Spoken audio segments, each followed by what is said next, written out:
tapi pakai masker, tapi hidungnya keluar, ya. Nah, ini yang kita akan perkirakan, ya Bapak Ibu sekalian.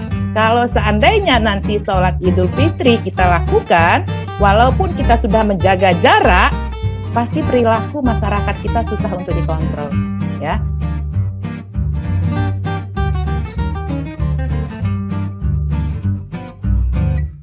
Nah, inilah Bapak Ibu penyebab kenapa terjadi mutasi gen pada COVID-19 tadi yang sudah banyak dijelaskan oleh Pak Made tadi, Bapak Ibu. Dengan kondisi seperti gambar ini, kita lihat kalau misalnya sholat Idul Fitri, apakah kita bisa mempertahankan masker kita, Bapak Ibu? Ini buktinya, Bapak Ibu. Masker itu memang pakai masker, tapi tiba-tiba turun di dagu. Tapi pakai masker, tapi hidungnya keluar, ya. Nah, ini yang kita akan perkirakan, ya Bapak Ibu sekalian, kalau seandainya nanti sholat Idul Fitri kita lakukan, walaupun kita sudah menjaga jarak, pasti perilaku masyarakat kita susah untuk dikontrol, ya. Kemudian kalau sudah kumpul dengan saudara, makan ketupat yang enak, ngumpul bareng, adik beradik gitu ya. Kemudian antara saudara dekat, merasa saudaranya sendiri, akhirnya lupalah si masker ini tadi. Nah, ngeriung deh bareng-bareng. Kadang-kadang di sini tanpa sadar, satu piring bersama dengan satu gelas bersama, ini salah satunya karena sudah merasa sehat tadi, merasa sudah diimunisasi, merasa sudah aman. Nah, ini tentunya salah satu nanti yang akan memperkuat si COVID-19 tadi akan berubah dirinya, merubah gennya, akan dia merasa lebih gagah lagi Bapak Ibu. Nah, ini ya, jadi kalau kita lihat faktor penularan infeksi sudah banyak dijelaskan oleh Pak Made. Tentunya kita tahu gejala-gejala ini Bapak Ibu, tapi kadang-kadang di sini dikatakan bahwa orang yang terpapar COVID-19 itu tanpa gejala. Nah, ini yang sangat dikhawatirkan, ya.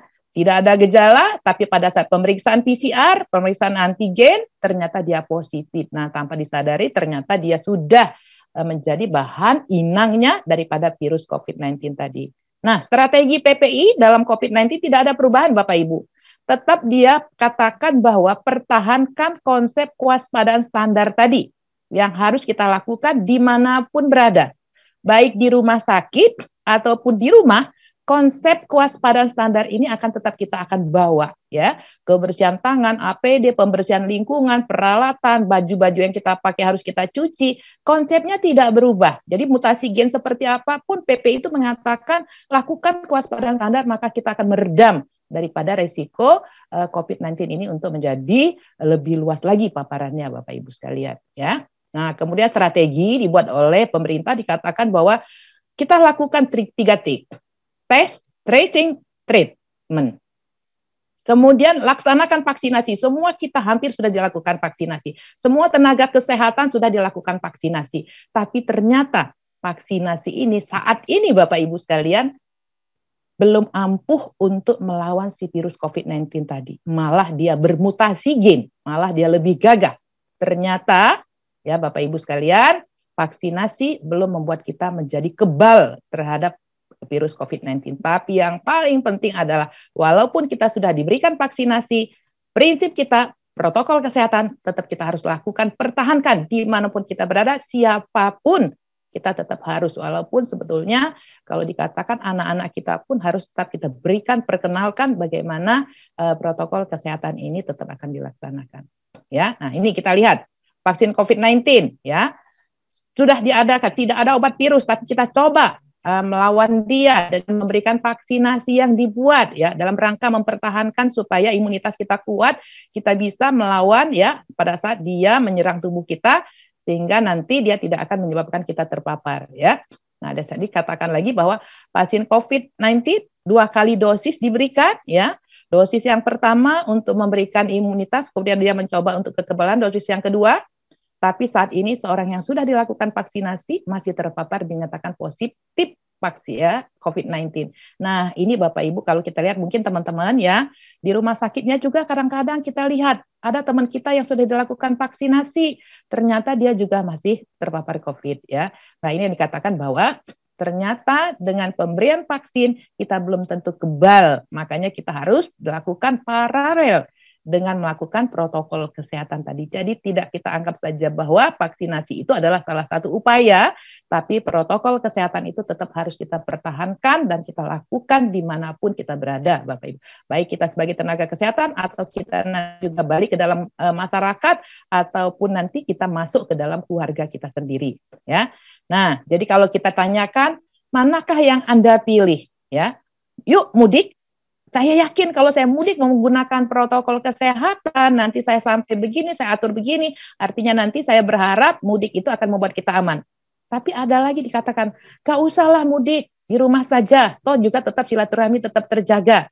Tapi prinsipnya sesuai dengan pemerintah ya, Bapak Ibu sekalian, teman-teman, tetap kita lakukan, jangan mudik. Nah, tapi ini kalau kita lihat ya, di media sosial, di TV, kita lihat bahwa orang-orang atau masyarakat sudah mudik lebih awal.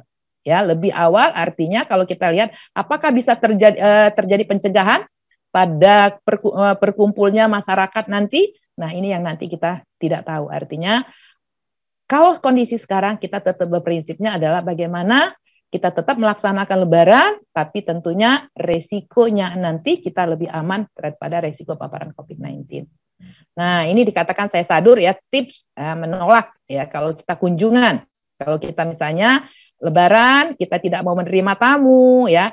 Nah, katanya seperti ini, hubungi keluarga. Mulai sekarang Bapak Ibu sudah cawe-cawe, ya, cawe-cawe. Lebaran ya, kita nggak bisa kumpul ya, kita cuma bisanya lewat media ya, kita halonya dari jauh ya. Kemudian umumkan di media sosial, di WA kita sampaikan seperti itu. Kalau memang ternyata ada keluarga dekat, kita bisa hanya memberikan kiriman hadiah, ya, bahwa kita silaturahminya melalui misalnya ada keluarga dekat kita, berikan hadiah, ganti kehadiran kita, ya. Kemudian kita berikan salam dari jauh saja, ya. Minal aidin wal faizin, dari jauh maaf ya tidak bisa hadir. Inilah adalah saya ambil, saya sadur ya dari media, bahwa kalau misalnya nanti kita akan menolak orang berkunjung ke rumah kita, maka 4 kategori inilah yang harus kita lakukan ya teman-teman semuanya. Kemudian pencegahan di rumah saat Lebaran Idul Fitri tiba. Nah, ini pastilah kita sebagai orang yang sudah berpuasa, mungkin akan berlebaran, menyatakan bahwa kita sudah menang di dalam hari baik bulan Ramadan, ya, maka kita perlu perhatikan adalah pastikan dulu Bapak Ibu, pasti Lebaran itu orang akan bertamu, ya, akan datang. Apalagi kalau di daerah, mungkin kalau di Jakarta konsep seperti itu bisa kita kendalikan, tapi kalau di daerah, ya Bapak Ibu, teman-teman sekalian, rasanya pasti akan terjadi kunjungan-kunjungan. Maka dikatakan bahwa pastikan bahwa tamu yang datang tidak ada gejalanya. Nah, jadi kalau kita menerima tamu dengan tanpa disadari tamunya, tentunya kita akan lihat dulu apakah dia ada gejala atau kira-kira resiko ke arah COVID-19 atau tidak. Ya, kemudian tentunya kita harus menyiapkan sarana kebersihan tangan. Nah, yang tadi saya katakan bahwa kewaspadaan standar itu bukan hanya saja di rumah sakit atau di pasienkes, tapi ini konsep ini akan kita bawa ke rumah. Jadi sediakan sarana kebersihan tangan. Kalau bila perlu, kalau misalnya ada pengukur suhu, boleh-boleh saja. Zamannya sekarang orang tidak akan tersinggung. Jadi kalau kita lakukan ini sudah menjadi suatu hal yang biasa. Kemudian tentunya tidak bersalaman secara fisik. Nah, ini ya Bapak Ibu, walaupun itu saudara kita sendiri, walaupun sepupu atau keluarga dekat ataupun teman akrab, ya, tidak usah bersalaman secara fisik. Kemudian pastikan semua orang yang datang menggunakan masker. Nah, ini Bapak Ibu, kadang-kadang kita ya menegur teman sendiri kalau dia tidak menggunakan masker, kadang-kadang pakai ya. Nah, tapi kita sekarang karena untuk keselamatan kita, tentunya kita tidak perlu segan-segan untuk mengatakan gunakan maskermu karena saya tidak mau terpapar COVID-19 itu tadi, ya. Kemudian kita juga menyiapkan rumah kita, pastikan sirkulasi udara ruangan terjaga baik dengan membuka pintu dan jendela. Kalau selama ini rumah kita menggunakan AC, kamar kita tertutup rapat, pintunya tidak dibuka. Nah, kalau sekarang kita sudah mulai membiasakan back to basic, zaman dahulu lagi, kita pagi-pagi membuka jendela supaya terjadi sirkulasi udaranya, dan itu tadi yang disampaikan oleh Pak Madi bahwa akan menyebabkan penurunan risiko terjadinya kemungkinan terjadinya airborne tadi, ya.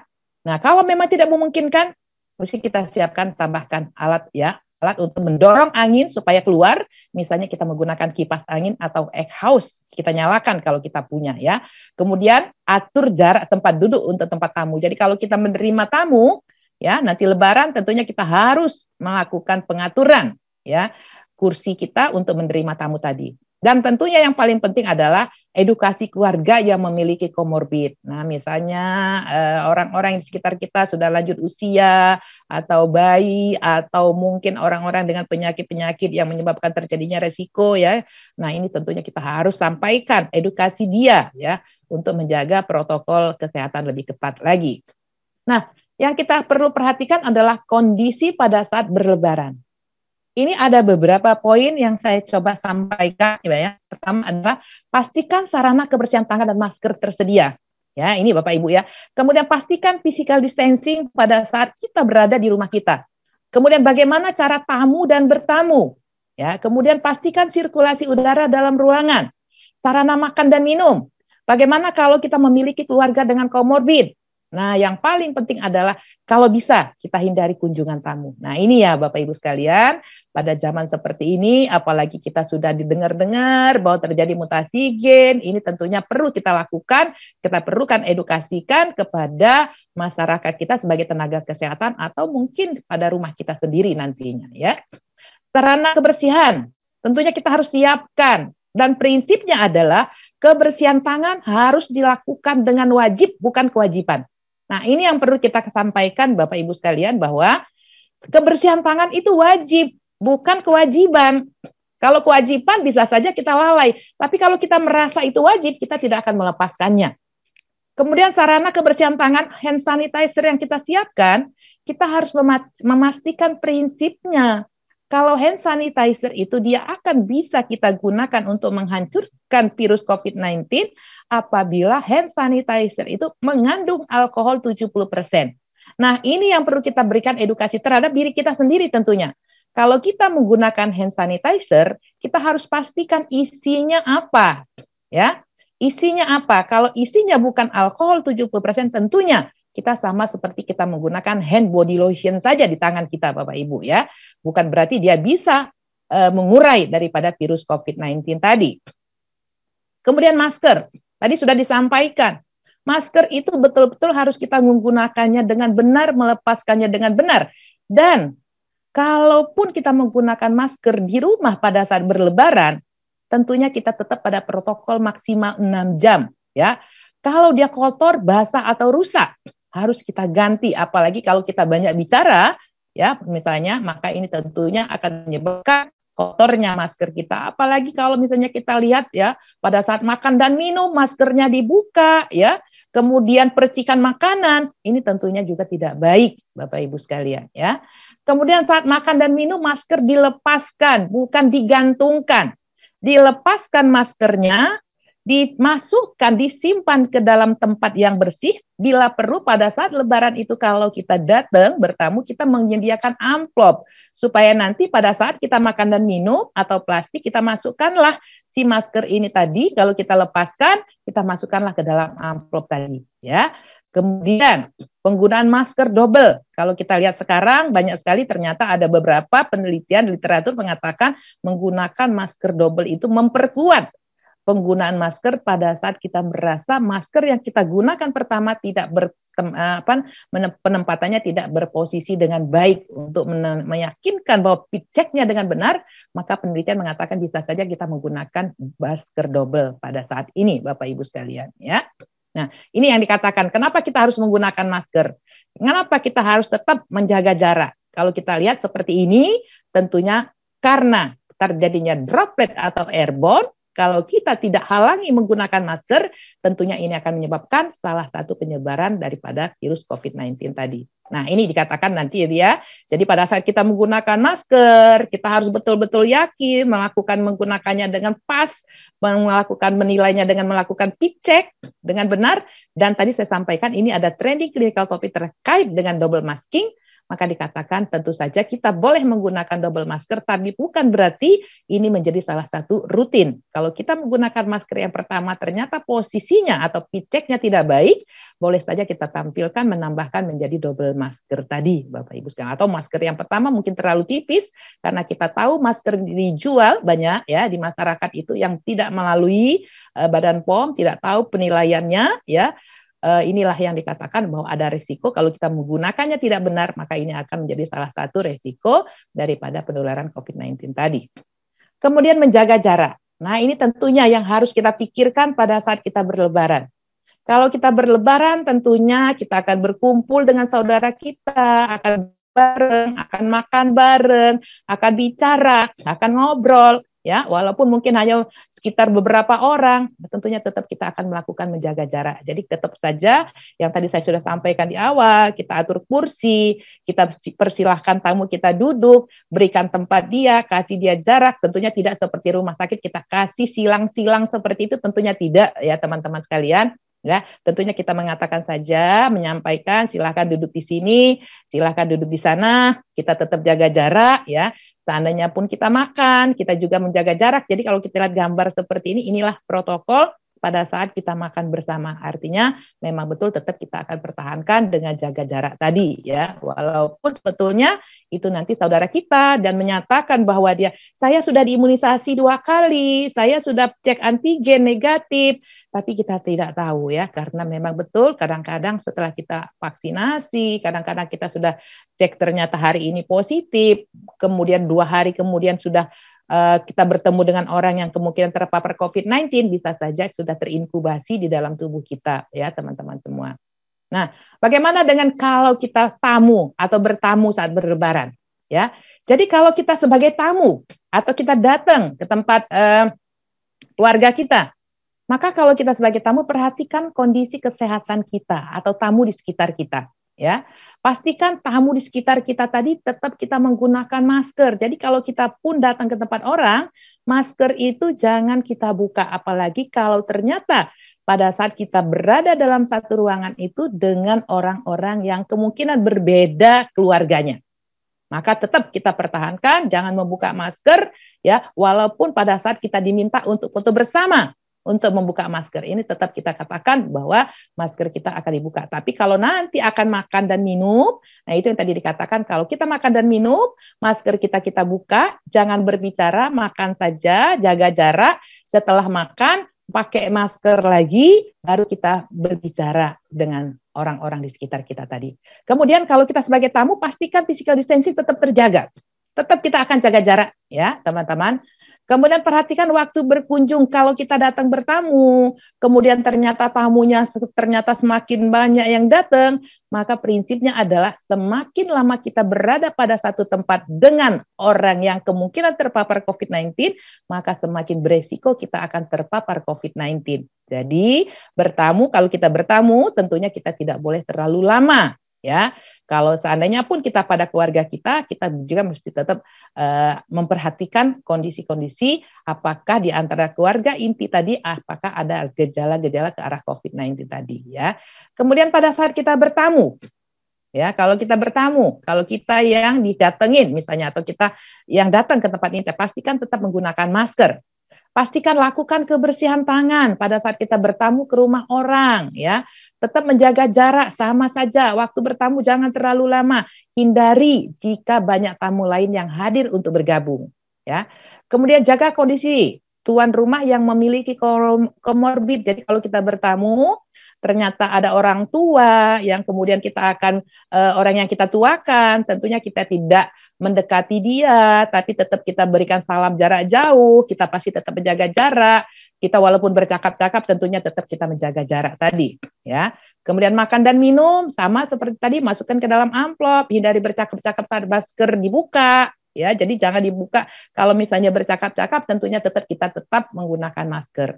Lakukan kebersihan tangan saat meninggalkan rumah atau setelah kontak dengan tangan tamu yang lain. Kalau kita terpaksa ternyata kita bersalaman, maka tentunya tadi dikatakan jangan lupa kita lakukan kebersihan tangan segera ya. Setelah di rumah, setelah kita pulang bertamu, konsep berikutnya adalah sama seperti pada saat kita datang ke kamar mandi, kemudian bersihkan badan, ganti pakaian, bila perlu mandi, baru kita berinteraksi lagi dengan keluarga yang ada di rumah kita. Nah, bagaimana dengan sirkulasi udara ruangan? Kalau misalnya tadi rumah kita biasa tertutup rapat, karena kita ada kemungkinan akan ada tamu, maka tentunya jendela yang selama ini tidak pernah kita buka, tentunya kita akan buka. Kalau selama ini kita tidak pernah membuka pintu lebar-lebar, kita buka. Kalau selama ini teras kita tidak pernah dibuka, dipergunakan, maka teras kita pun bisa tempat terjadi ajang tempat kita untuk bercakap-cakap atau menerima tamu. Ya.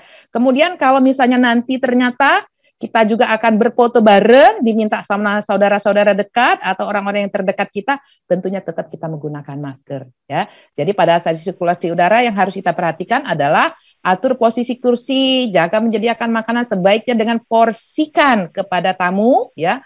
Perhatikan sirkulasi udaranya tadi, atau tamu bisa ditempatkan di area terbuka. Inilah upaya-upaya kita kalau memang betul kita akan melaksanakan menerima tamu pada kondisi lebaran di rumah kita, tentunya konsep ini yang perlu kita perhatikan, teman-teman, dan kita ajarkan kepada masyarakat atau keluarga kita.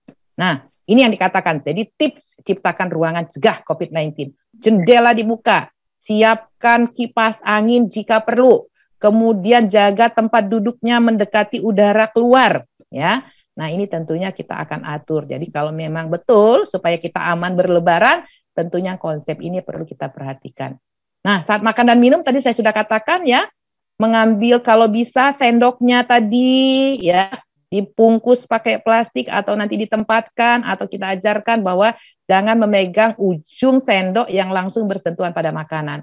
Makan gelas dan minum, pastikan gelas, piring atau sendok itu belum dipergunakan oleh orang lain. Dan kalau sudah dipergunakan orang lain, bersihkan menggunakan mencucinya dengan deterjen ya. Mencuci tangan tentunya menggunakan masker saat antrian ya. Jadi pada saat antrian pun masker jangan dibuka dulu, tetap kita gunakan. Kemudian tidak bercakap-cakap saat makan, selama antrian makanan tetap jaga jarak. Konsep-konsep ini tentunya biasa sudah kita dengar, sudah kita biasa lakukan, tapi nanti pada pelaksanaan biasanya ini akan terjadi masalah ya. Kalau misalnya antrian, kita nggak akan sabar sambil ngobrol lama-lama, nempel, akhirnya berdekatan. Nah ini biasanya ini yang paling penting kita ingatkan, walaupun sebetulnya ini hal yang biasa. Kemudian jika ada keluarga dengan komorbid, ya, jadi kalau misalnya ada keluarga komorbid, ya, kita mendekati dia, selalu menggunakan masker, ya, kemudian selalu menjaga jarak, tidak perlu kita kontak fisik dengan orang-orang dengan komorbid tadi, melakukan kebersihan tangan tentunya, dan tentunya orang-orang dengan komorbid ini kita hindarkan dia berada dalam kerumunan. Jadi kalau misalnya di rumah kita kebetulan orang yang misalnya orang tua kita, orang yang dituakan, tidak ada salahnya kita anjurkan dia berada di ruangan, di kamar, kemudian kalau ada tamu cukup dia melihatnya dari pintu saja. Tidak usah langsung masuk. Kemudian memberikan salam jarak jauh, kemudian berbicara sebentar jarak jauh. Inilah yang kita harapkan supaya orang-orang yang tadi disampaikan oleh Pak Made, usia 65 tahun ke atas adalah faktor risiko, usia 60 tahun ke atas adalah faktor risiko, atau orang-orang dengan penyakit-penyakit komorbid beresiko, supaya nanti mereka tetap bersama kita ya Bapak Ibu sekalian. Prinsipnya adalah iman, aman, dan imun. Itu tetap perhatikan. Nah, penerapan kalau misalnya nanti pun ada paparan, kita akan melakukan isolasi mandiri pada keluarga kita.